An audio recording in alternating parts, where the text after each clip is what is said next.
Hi everybody, my name is Brett, and I'm here to review this cool attachment we just got from KitchenAid. It's a meat grinder, and just let you know that it goes on one of these, right? So the reason why we bought this is because we've been trying to, dictate a little bit what goes into our meat content. We don't use a lot of ground beef.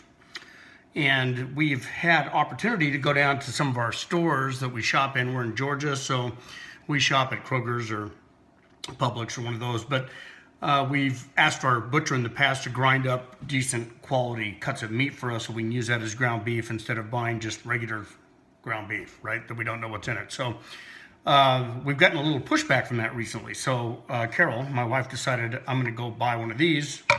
We'll put it on our mixer, and we'll see how it works. So just to let you know, it comes with these components. This is a wrench. It comes with a little feeder tube here. The back end of this wrench acts as a plunger for it. It's got, when you screw the top of this off, it's got two different size screens that you can use.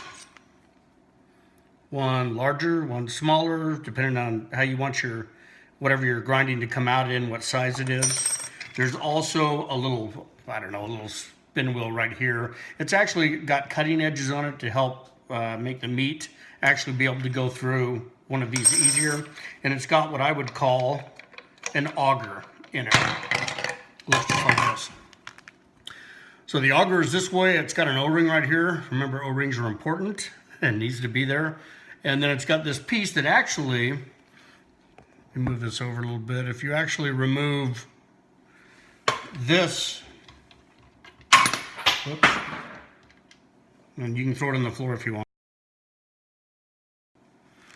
So the auger actually needs to go inside this first before you put it in here, and it fits in there like this. It pushes all the way in there, and then the end of the auger, right, looks just like this. And it's got a section that it fits into inside of your mixer. And then we use our little, what I call a big set screw. But it sits in there, you tighten that down, put that on there. We put our cutting blade right in here, just like that. And then I'm gonna use the bigger hold grinder attachment here.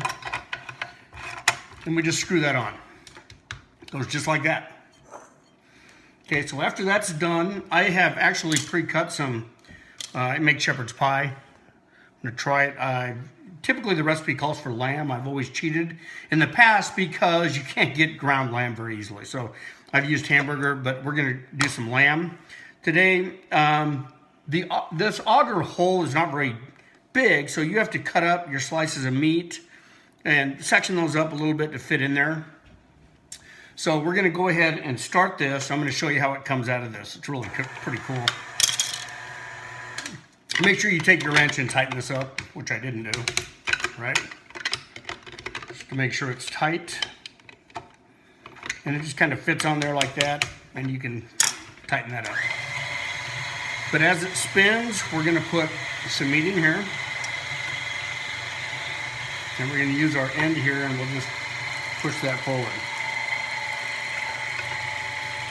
And as you can see, it works really great.